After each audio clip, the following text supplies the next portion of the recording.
Then Yeshua spoke to the crowds and to his disciples. The scribes and the Pharisees are seated in the chair of Moses.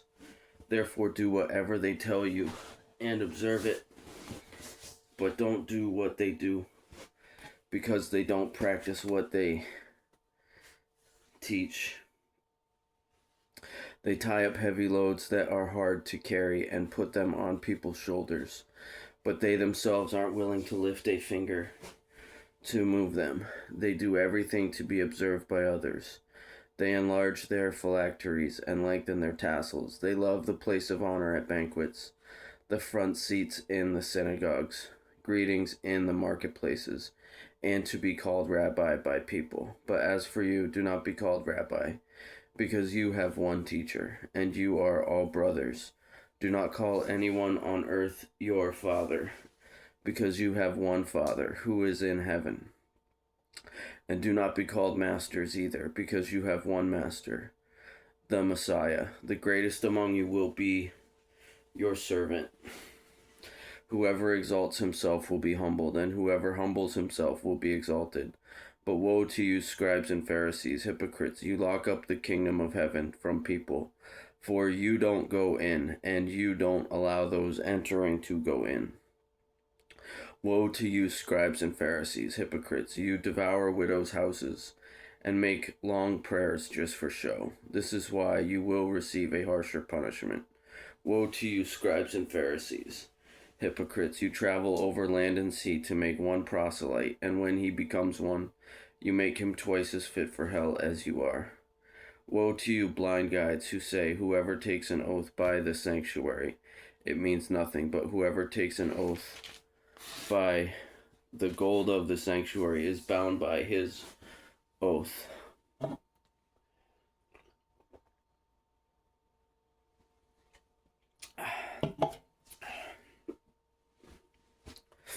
Blind fools, for which is greater, the gold or the sanctuary that sanctified the gold?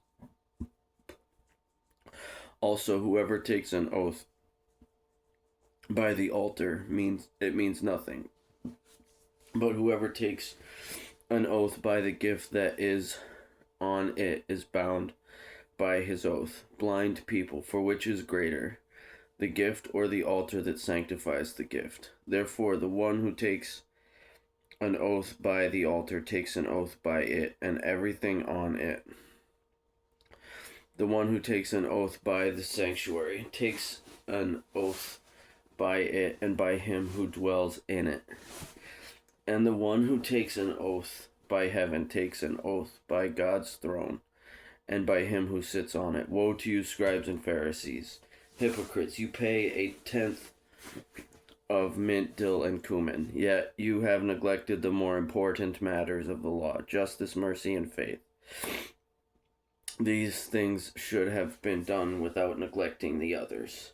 Blind guides, you strain out a gnat, yet gulp down a camel. Woe to you, scribes and Pharisees, hypocrites! You clean the outside of the cup and dish, but inside they are full of greed and self-indulgence. Blind Pharisee, first clean the inside of the cup, so the outside of it may also become clean. Woe to you, scribes and Pharisees, hypocrites!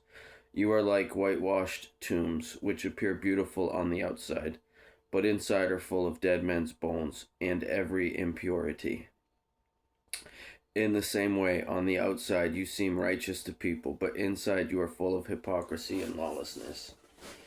Woe to you, scribes and Pharisees, hypocrites! You build the tombs of the prophets and decorate the monuments of the righteous. And you say, if we had lived in the days of our fathers, we wouldn't have taken part with them in shedding the prophets' blood. You therefore testify against yourselves that you are sons of those who murdered the prophets. Fill up, then, the measure of your father's sins. Snakes, brood of vipers, how can you escape being condemned to hell? This is why I am sending you prophets, sages, and scribes. Some of them you will kill and crucify, and some of them you will flog in your synagogues and hound from town to town.